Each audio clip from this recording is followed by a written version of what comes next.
Rusia no ha logrado todos sus objetivos en Ucrania y por lo tanto continuará con lo que denomina Operación Militar Especial. Esto ha expresado hoy el Kremlin justo cuando se cumplen 4 años de la guerra que Moscú inició en suelo ucraniano. Entre tanto, el presidente de Ucrania, Volodymyr Zelensky, concedió hoy un discurso por videoconferencia ante el Parlamento Europeo en el que pidió a la Unión Europea dar una fecha precisa para la adhesión de su país al bloque comunitario. Zelensky pidió además una paz sólida para su país. Sin embargo, las negociaciones con Rusia, mediadas por Estados Unidos, no han logrado avances sustanciales. De otra parte, varios líderes europeos se han desplazado hasta Kiev para expresar su apoyo a Zelensky en este cuarto aniversario del inicio de la guerra. Gracias por todos estos años. Muchas gracias.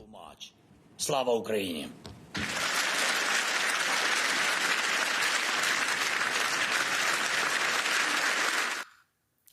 Bienvenidos a Actualidad en Análisis. Hoy les saluda Carol Guerrero y para hablar de estos 4 años de guerra en Ucrania, me acompaña nuestra enviada especial a Kiev, Carolina Chimoy, y desde Estonia, el periodista Ricardo Marquina. A los dos, muchas gracias por estar con nosotros. Y Carolina, quisiera comenzar contigo porque tú has viajado en varias ocasiones a Ucrania durante estos años de guerra y quisiera que nos cuentes si has percibido cambios en la voluntad de resistencia de la población. Hoy Zelensky afirmó que Putin no quebró a los ucranianos. ¿Compartes esta postura del presidente ucraniano? Bueno, Carol, esas son, claro, las palabras de un presidente de un país en guerra que quiere mantener la moral en alto, que quiere seguir motivando a un pueblo ucraniano que después de 4 años de guerra está bastante cansado, sobre todo después de un invierno tan duro con temperaturas hasta menos 20 grados centígrados, en los que muchas personas aún todavía no tienen calefacción porque Rusia ha estado atacando infraestructura crítica, muchos apagones todavía los estamos viviendo también acá en Kiev, en la capital.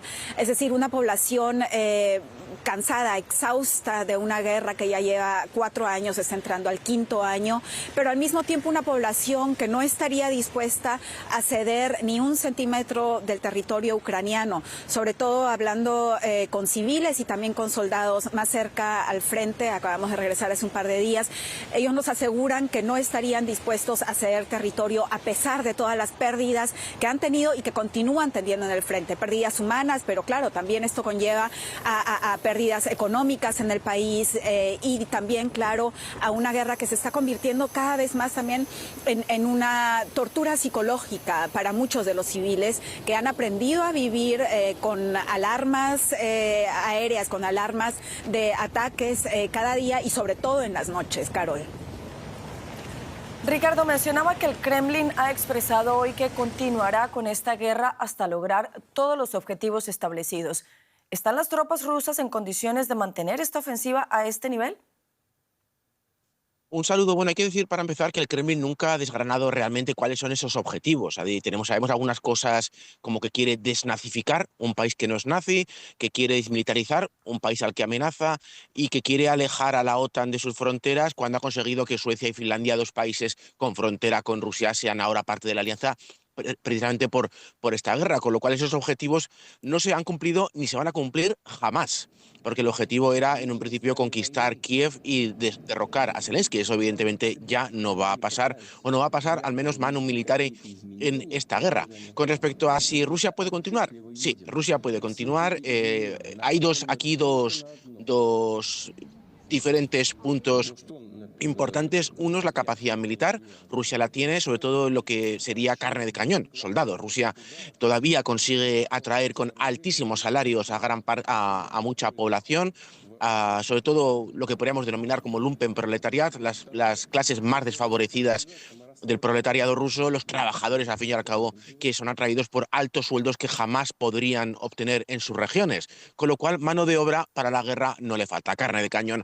Por otro, es el lado de la economía. Algunos economistas ya han dicho que a Rusia le quedaban, ahora ya contado este año, 2 años, de 2026 y 2027, antes de que su economía colapse. Lo cierto es que desde el comienzo de este año los rusos ya han visto las orejas al lobo. La economía rusa está mal, el colapso económico se acerca. ¿Cuánto podrá aguantar Rusia está por ver, pero la economía rusa se ha demostrado bastante resistente en esta guerra, con lo cual si Rusia parece, al menos Putin, parece dispuesto a invertir esas vidas que no son suyas y la economía que tampoco es suya para sobre todo salvar su legado político, porque Putin ha invertido todo su legado político en esta guerra, no puede dar marcha atrás. Carolina, aunque hoy varios líderes europeos visitan Ucrania para expresar su apoyo a Volodymyr Zelensky, no todos en el viejo continente respaldan a Kiev. Es el caso, por ejemplo, del primer ministro de Hungría, Viktor Orbán, quien afirmó hoy que bloqueará el préstamo de 90.000 millones de euros de la Unión Europea a Ucrania hasta que, según él, el presidente de ese país recupere el sentido común y reanude el tránsito de crudo ruso hacia Hungría. ¿Qué tanto preocupan allí en Ucrania estas profundas diferencias con líderes europeos como Viktor Orbán?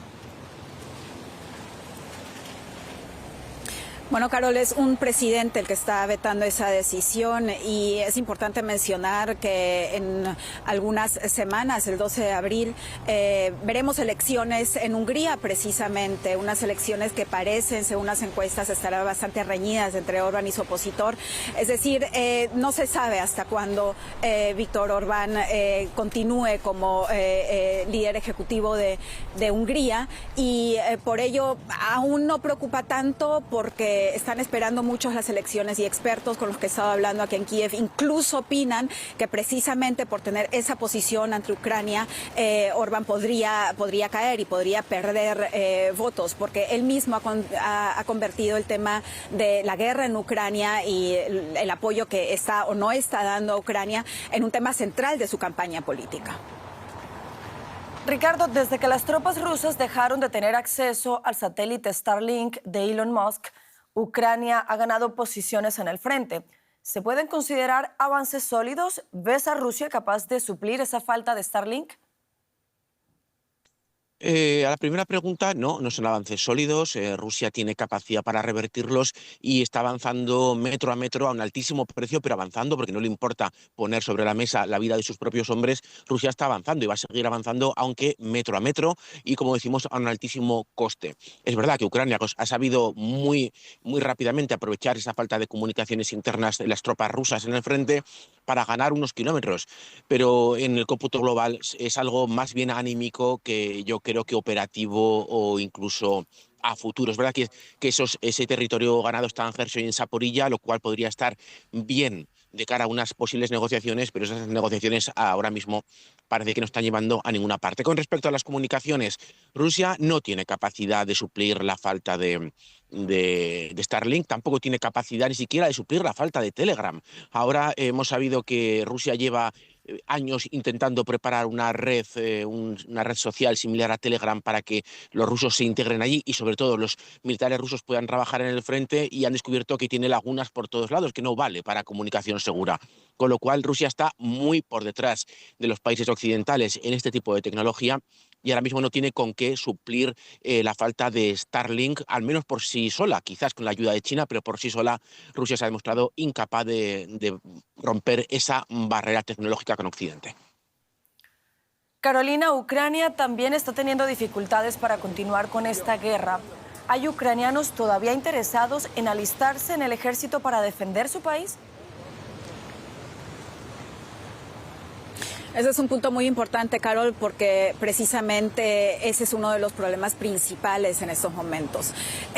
No, al principio, en el año 2022, cuando empezó la gran intervención rusa acá hace 4 años, había mucha motivación. Muchos jóvenes, tanto hombres, pero como también mujeres, empezaron a enlistarse para ir al frente, para luchar. Se empezaron a armar brigadas de civiles, que antes quizás incluso eran profesores, tenían otra profesión en la vida civil, pero la decepción, el miedo y las ganas de defender a su país y ese patriotismo eran tan grandes que realmente se enlistaban en grandes números. Ahora, eso ha ido decayendo, claro, no solo con el paso de los años, sino también por las pérdidas que se han visto en el frente. Y Ucrania se ve en un momento donde también se ve obligado a confiar un poco en apoyo del exterior. Hay, por ejemplo, varios soldados de América Latina con los que está estaba hablando, que vienen acá a ayudar a Ucrania, apoyar a Ucrania y claro, también a recibir un sueldo. Es precisamente uno de los puntos débiles ahora para Ucrania. Necesita más personas que se enlisten para ir al frente. Ricardo, a la presión económica de las sanciones internacionales se suma el ataque de Ucrania a refinerías rusas y la posibilidad de que la India, presionada por Estados Unidos, deje de lado el petróleo ruso. ¿Podría esto provocar el colapso de la industria rusa?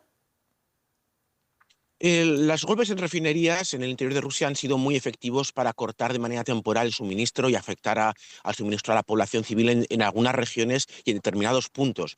También se juntó con carencias estacionales el verano pasado, pero no pasó de allí.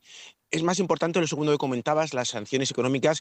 De hecho, esas sanciones recién impuestas por Estados Unidos han resultado ser de lo más efectivas. El hundimiento del precio del barril, la posibilidad de que la India deje de comprar totalmente petróleo a Rusia, ha sido mucho más efectivo que todos los paquetes de sanciones impuestos hasta ahora, por ejemplo, por la Comunidad Europea. Con lo cual, sí, tiene un efecto clarísimo en la economía rusa. La economía rusa está sufriendo, ha perdido su principal mercado. Su principal mercado era Europa, a quien vendía el crudo a precio de mercado. Ahora está vendiendo ese petróleo a países como China o India a un precio extremadamente rebajado. Con lo cual, es una pérdida, sin duda, inmensa para un país que necesita divisas para financiar la guerra. Ahora bien, ¿cuánto tiempo podrá aguantar Rusia con esta venta? Parece que mientras tenga China de su lado, el mínimo de ingresos lo va a seguir teniendo. Y de todos modos, ese supuesto cese por parte de la India de comprar petróleo ruso está por ver, porque todavía no hay una infraestructura puesta en marcha para que la India supla esa carencia de petróleo ruso por petróleo venezolano, que era la idea de la administración de Donald Trump, con lo cual está por ver cuál será el efecto y si lo tendrá, seguramente será de aquí al verano de 2027. Carolina, el presidente de Ucrania expresó hoy que no es tarea fácil mantener la unidad entre Europa y Estados Unidos en las circunstancias actuales, pero también dijo que solo con ambos poderes unidos se podrá seguir resistiendo el avance ruso. ¿Confían los ucranianos en que ante la insistencia de Putin de seguir adelante con esta guerra puedan volver a tener más apoyo de Washington?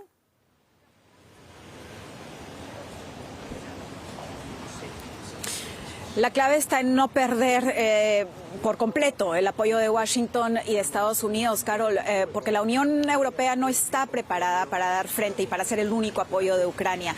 Y Ucrania lo sabe. Hace poco el presidente Zelensky le dio una entrevista a la revista The Atlantic de Estados Unidos en la que dijo, esta es la oportunidad para Estados Unidos antes de las elecciones de medio término, las midterm elections en Estados Unidos, para demostrar que puede terminar con esta guerra. Con eso estaba claro y quedó muy claro para todos que está motivando a Estados Unidos a no tirar la toalla, porque ese sería el gran miedo, que el presidente Donald Trump en algún momento vea que no está avanzando con este proceso de paz y que tire la toalla y entonces deje a Europa y a Ucrania solos, además ni siquiera en una mesa de diálogo, porque el vínculo actualmente para tener un diálogo con Rusia es Donald Trump, el presidente de Estados Unidos. Entonces, claro, es correcto cuando Zelensky dice que esto solo se puede con ambos unidos, con esa relación transatlántica entre la Unión Europea y entre Estados Unidos, pero también al mismo tiempo Zelensky busca ser parte de la Unión Europea. Hoy la presidenta de la Comisión Europea, Ursula von der Leyen, y el presidente del Consejo Europeo, el señor Costa, están aquí en Ucrania, en Kiev, y con eso también muestran un apoyo incondicional por parte de Europa a Ucrania. Recordemos que esta es una de las guerras, de las peores guerras desde la Segunda Guerra Mundial que ha vivido el continente. Entonces es sobre todo importante terminar con ella cuanto antes para el continente europeo, para la Unión Europea. Ricardo, en varias ocasiones el ministro alemán de Defensa, Boris Pistorius, ha expresado que los europeos deben estar listos para una posible guerra con Rusia para el año 2029. Con el panorama actual, ¿ves esto posible? ¿Crees que Moscú estaría dispuesto y además en condiciones de atacar a algún país de la OTAN dentro de unos 3 años? Yo entiendo perfectamente al ministro alemán como a otros portavoces europeos que han expresado su miedo a que Rusia ataque a Europa, porque Rusia siempre ha hecho lo contrario de lo que dice. Dijo que no atacaría a Ucrania, atacó a Ucrania, dijo que no se anexaría en nuevos territorios, lo hizo, con lo cual cuando Rusia dice que no va a atacar a Europa, pues hay que echarse a temblar. Pero por otra parte es verdad que si en 4 años de guerra Rusia no ha conseguido conquistar por completo la región de Donetsk, se parece política ficción que intente hacerse, por ejemplo, con trozos de Rumanía, de Polonia o las 3 repúblicas bálticas. Lo que sí que es posible, evidentemente, es algún tipo de maniobra para intentar desestabilizar a Europa. Y eso lo hará si ve a Europa débil. Hay 2 puntos muy frágiles en la Unión Europea y en la OTAN, a la vez, que uno es aquí, es Estonia, la zona de Narva, una zona rusoparlante con muchas simpatías y muchas conexiones con Rusia, sociales, personales, emocionales y económicas. Y luego estaría ese nexo que hay, el corredor entre Kaliningrado y Bielorrusia. Ese corredor es un corredor muy pequeño y Rusia, si dijese que se sienta amenazada, y hay que entender que ese dijese sería algo totalmente demagógico, podría intentar hacer algo para unir ese pequeño territorio de Lituania con su territorio, con el territorio que controla de facto en Bielorrusia. Con lo cual, esos serían los 2 puntos débiles que tiene ahora mismo la OTAN y la Unión Europea. Pero insisto, ahora mismo Rusia incapaz de avanzar en Donetsk, una región pobre contra un país claramente inferior, una superpotencia militar como Rusia ha sido incapaz de conquistar ese territorio en 4 años de la mayor guerra en Europa. A mí se me hace política ficción pensar que alguien tiene la idea de empezar una guerra contra la OTAN. Pues seguiremos muy atentos a lo que ocurra con esta guerra en Ucrania. Carolina Chimoy en Kiev, Ricardo Marquina en Estonia. Gracias a los dos por habernos acompañado. Un placer. Gracias, Carol.